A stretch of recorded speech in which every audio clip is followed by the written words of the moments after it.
Okay, good morning, everyone. Welcome to live discussion 4, which is your turn, which I was just saying to Kylie. Poor Kylie is the only talker that showed up today.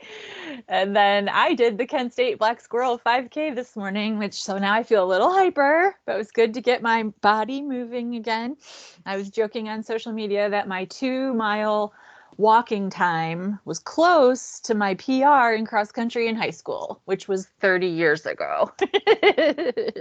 So not bad. And it was actually my fastest walking 5K in my old life. So that's kind of good. Not my old life, my being older life.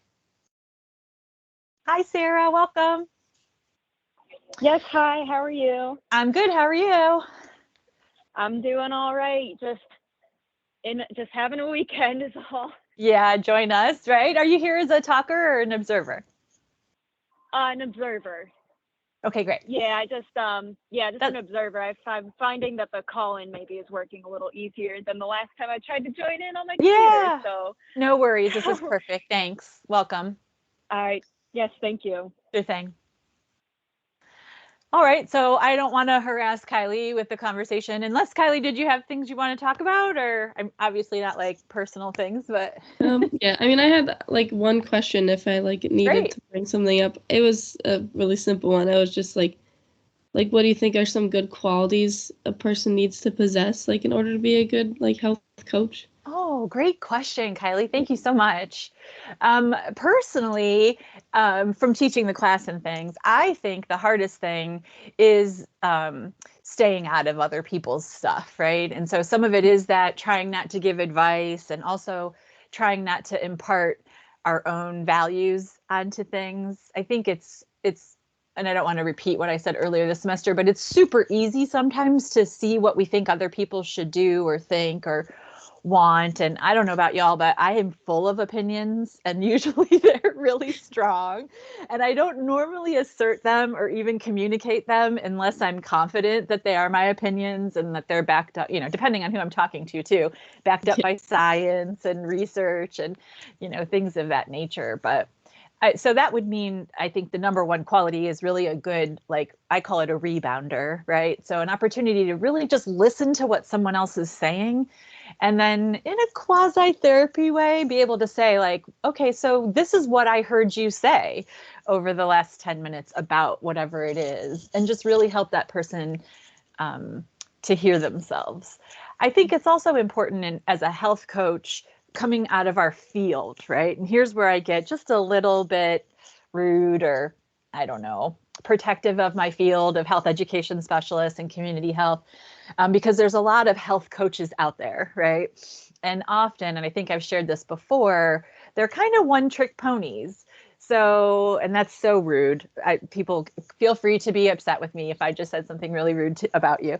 And I have friends who are RDs who are great, but an RD is a health coach, can be a health coach, and a personal trainer can be a health coach, and but our version of health coaching spans across all of the content, right? So sometimes I kind of snarky say like, well, how does your dietetics degree help you with someone making a pregnancy decision or trying to figure out whether or not to get a vaccine or what to do about something else, right? And so that's my kind of snarky, rude way of saying that in health education, we have a generalized amount of content knowledge. So be the person struggling with a substance use disorder. And when you see, I downloaded everybody's agency profiles, de-identified them, and then posted them in a module because here we only have a couple weeks left, right? I was going to say a couple weeks.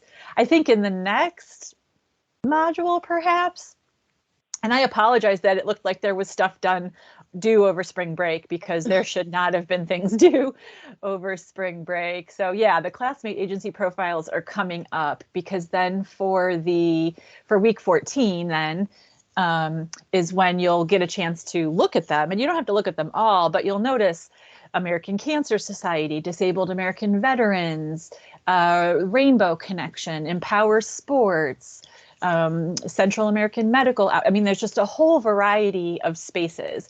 And that does not mean that a registered dietitian who gets a health coaching certificate certificate can't still help people, because ultimately the best health coaches kind of stay out of it.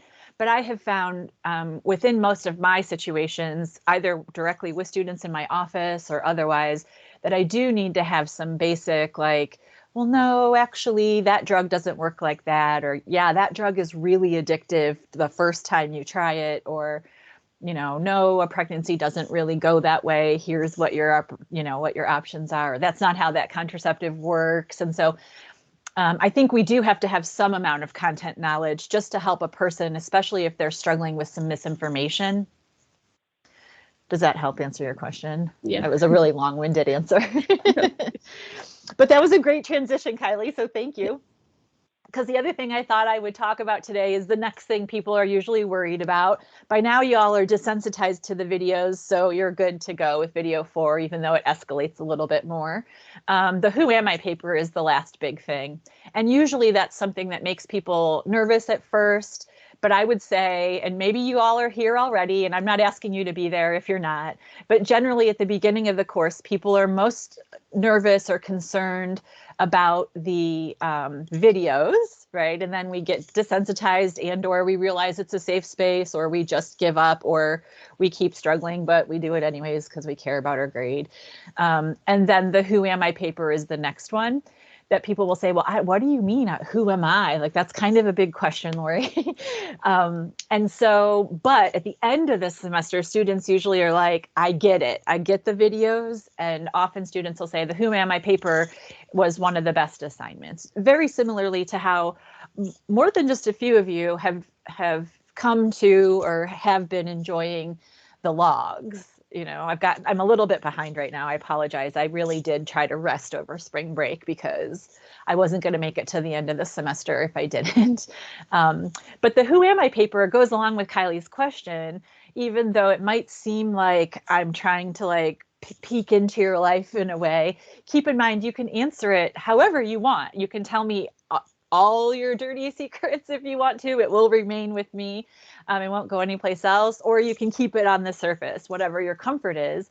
But the question of the paper is, who are you, right? And it talks about, you know, thinking about your own strengths and weaknesses, your thoughts, your skills, the things that have happened to you in your life that might have brought you to be where you are, and how you've learned from those things, either the good things and the bad things. I'm not going to lie to you. I usually cry while I'm reading them because you all are a group of very amazing people. And the things generally that you share and the things that you've been through are just beautiful. I mean, the human experience is beautiful. It's terrible. It's so hard sometimes, but it also can be like really amazing. And the reason why we do the paper is because if we don't know what our own issues are, what our own strengths are, what the things we've struggled with are, it makes it a little bit more difficult to keep ourselves out of other people's stuff. When are we doing this? Good question. So I have it open here. It looks like it's due on May 3rd. And let me just see which module it's in, because you all don't, it should be coming up soon, but I'll make sure that it releases, because it's not due till the 3rd, so it might not show up until that module. No idea. Wait, are these people in a separate, supposed to start at 10 a.m., right? Okay, wait a minute. Some folks must be in a separate, group.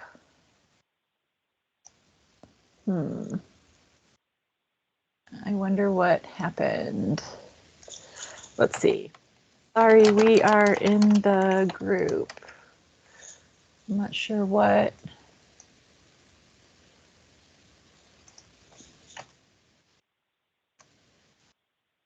Let me see. Just when you think you got this kind of stuff down, you don't. So let me like share the invite over here. Copy meeting link. And come back to this chat.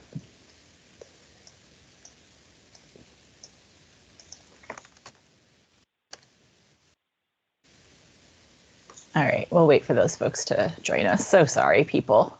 Ugh, this is what I'm talking about. Anyway, so once we have that idea about, sorry, Melinda, so sloppy, this girl right here. so sorry, no worries. I was like trying not to be rude, but I not say anything. Maybe I waited too long. No, and I don't understand. I must have two separate, I don't know. I'm sloppy, so sorry about that. Thanks for being patient with us. We're just talking about the Who Am I paper a little bit. Okay, so it looks like it shows up in week 15, but I can move it. I'll move it up too. I'm not going to do it right now because I'm already too distracted, but I'll do it before the end of today. But I guess that was a different question. I thought that was someone asking about when the Who Am I paper is, and it was people saying, where's our group meeting? But I'll make sure I bring that forward. And so anyways, so that paper helps us individually figure out, what are the things that we've learned from the things we've gone through that have made us, more or less open to like a health coaching or an introspective way of living. I found as I get older, my life generally gets better, but I also do keep like working on it, right? And working on myself. And each time I move forward, I get a little bit more growth and a little bit more strength and a little bit more space then to pick to work on something else, right? And so that was the 5K this morning. I'm like, all right, girl, time to get our physical self back in shape because I've had some major stressful things land on me and then some other major stressful things be released from me. So it's like I have a little breathing room. I'm, bending the corner towards 50. So time to let go of the pandemic and all those dill potato chips that I ate over the pandemic and, get moving again. So in any case, so that's all the Who Am I paper is. And it's, it's just like most of my assignments, it's graded based on whether or not you meet the requirements of the assignment. And because it's in a later model. So the questions, it says you're asked to explore your own personality, behavior, skills, talents, strengths, weaknesses, etc., through self-examination and thoughtful reflection. Who you have become as a product of your experiences, relationships, dreams, and circumstances. Speak to some of these in your paper. So who or what has most impacted your life? Discuss your feelings, thoughts, emotions with respect to those impactful people and events. Look to who you are today and its relation to where you want to go and or what you want to do in life. And then lastly, and this is the piece that most people skip if people skip something, discuss specifically how your self-exploration will influence your ability to help others. And then this is ridiculous. So in evaluating, the rubric says, your thoroughness with which you address who you are is 30 points. But it's not going to be like, Mindy, you left a piece out, girl, go back and fix it. Like, I know Melinda well enough to know some certain things about her, but I don't know most of her or any of you. So it's not like, Kylie, you skipped a big chapter, go back, is not going to be the thing. So as long as the way you tell your story makes sense, we're good. The paper's coherency, whatever that means, 5. Proper grammar and sentence structure, 5. And then here's the big one. Well, not the big one because it's only 10 points, but this is the one that sometimes people forget. The thoughtfulness in your analysis of how you may influence others, right? And so here again, people will say things like, well, I learned from this, that, or the other that whatever, right? Or because of these experiences, I think I will be better or I'm more equipped than I might have been previously. Also think about, and this is the reason the logs are taking me a little bit longer, because even though I've been commenting on a lot of you as we go through, I am starting to comment a little bit more in ways that are role modeling some of the health coaching pieces. So I am pushing back just a little bit and trying to help you all. And it's, there are 60 of you and my brain doesn't necessarily hold on to all of that information.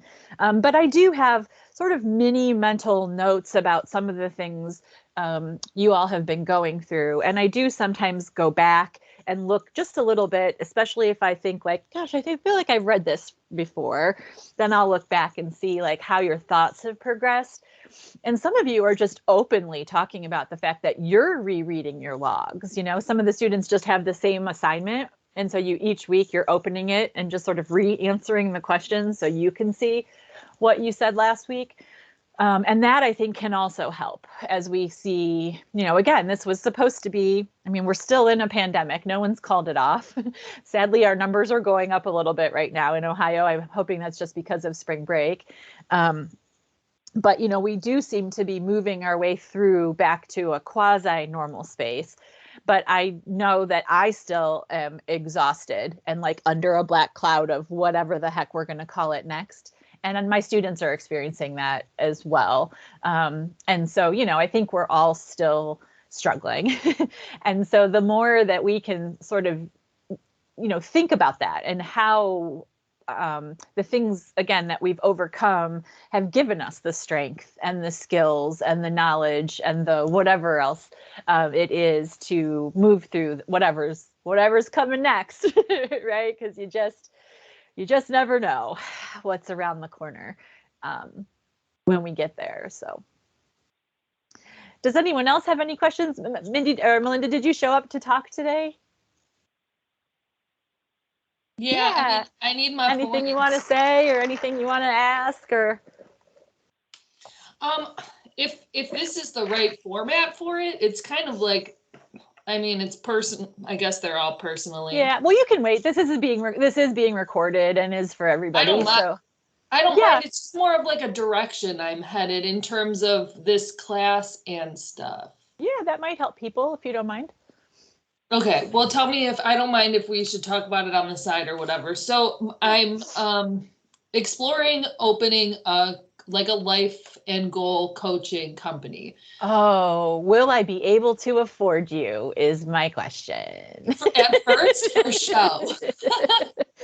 I'm going to start at probably like $750 for 3 months. But so I have studied psychology and certifications for all of the stuff and things like on an educational standpoint for 10 years, 6 years, whatever. I'm just trying to like reframe my mind, I guess, to like step into this role because it's not a certified therapist role. So like, I guess in terms of like scope of practice, like, is there required certification that I should be exploring? Or do I just like go at it with all the knowledge and experience, but like stay out of like anything that would get me caught legally?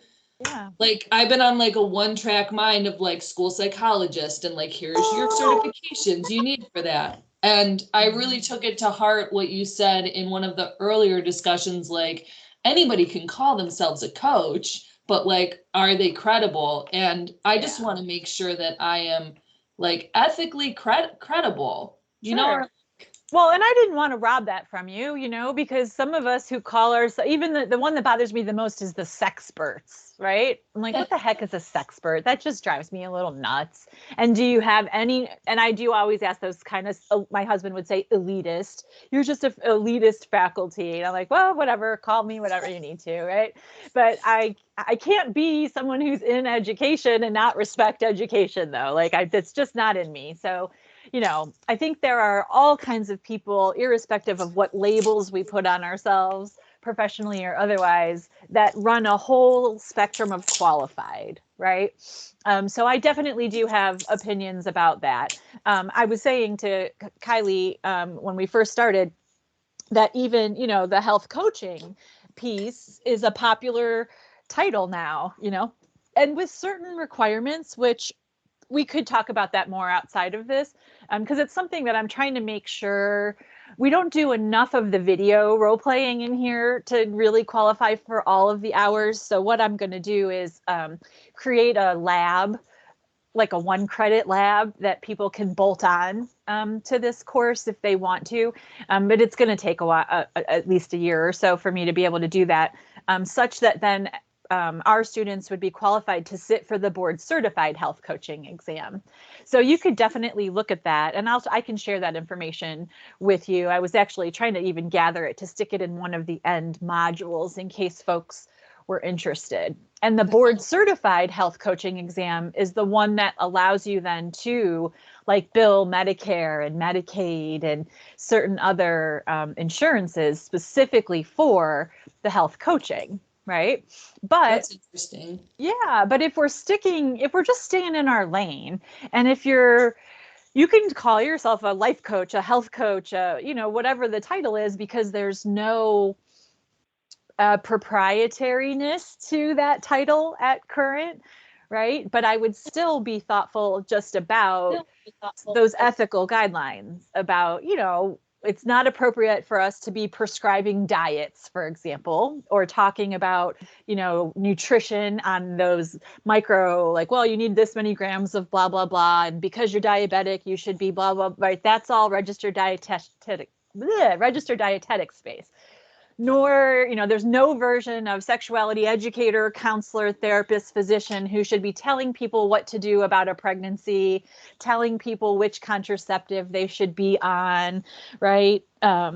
If we look at addiction spaces, right? People come at prevention and treatment of addiction from a number of different places. And so, dealing, like I have a lot of friends in recovery who work in those spaces, and there aren't necessarily specific requirements, but then there are, right? So some people still, we have a certificate, but we're working on fine tuning it so it qualifies people to sit for the prevention specialist exam for Ohio.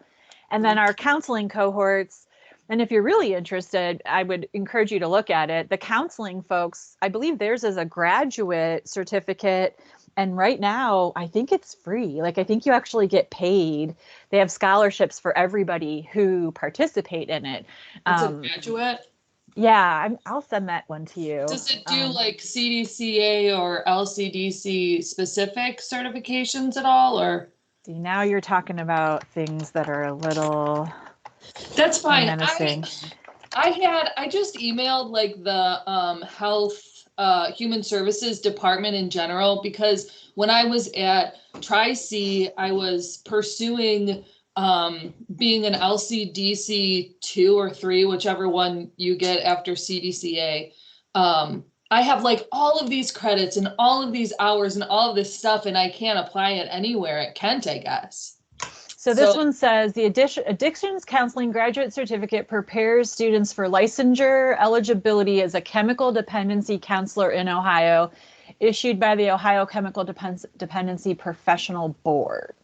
Okay, so CDCA. Did that say enough? Okay, good. So, which I've already been certified. It's expired, but because I thought, because I thought I had enough to go to like next level, which is, I think, is that LCDC 3. But anyways, I kind of like diverted just from addiction to just all of general. Yeah, so that one would even be higher than ours, because ours is the one that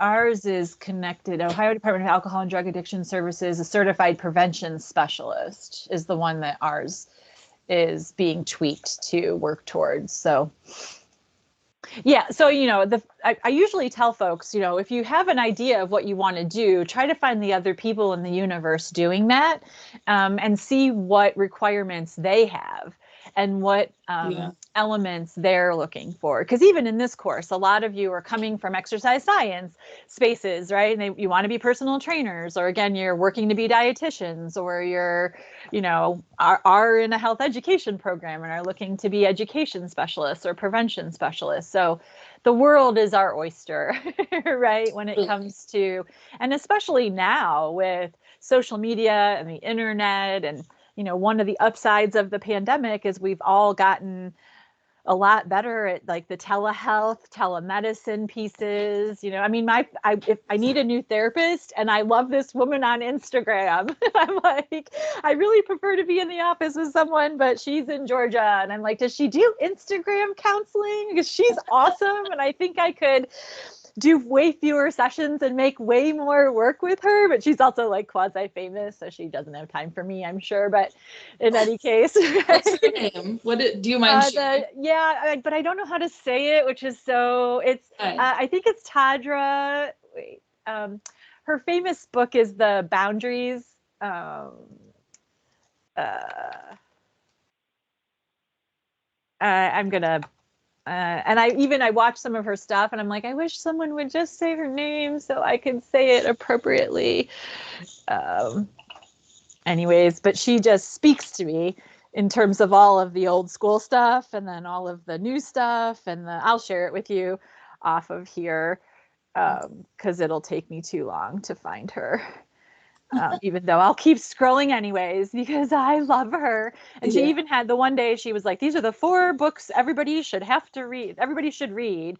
And I'm like, wait, what were those again? She have a podcast? That'd be cool. She has, it's not quite a podcast, but it's something like that. Wait a minute, I'm going to find her because I don't actually have real friends on here. Well, I just like woke up one day with 3 kids, like single mom to 3 kids, pursuing this child psychologist, school psychologist degree, which is a master's or whatever, gonna take forever. And I was like, wait, but I'm like really good at this and like I can help a lot of people. I already do this in my life and people are making tons of money doing their own coaching like that. And my external validation screams like, don't be a phony. Like, you don't want to be a phony. Like, so it's Nedra, Nedra Glover Tawwab, Tawwab, New York Times bestselling author, relationship and boundaries expert. Teach you how to create healthy relationships. And now I'm probably saying too much about my own problems, but you know, but I actually got up to the point where it was like, you're one of her best people because I'm always like, I love this. Thank you so much. Your work is so good. Set Boundaries, Find Peace is her book. So still working on that as I round the earth for the almost 48th time. But in any case, you're pushing 50. You're like so cool. Oh, thank you. Trust me, I'm there. Like, I want to be cool like you in 10 years. Oh my God, you so are cool already. Look at you've got a guitar, a cat, cool art. Like, shush. A guitar I don't play. Yeah. That's all right. And your kitten is so much better well behaved than my black kitten. All right, I'm going to stop the recording because the poor people who have to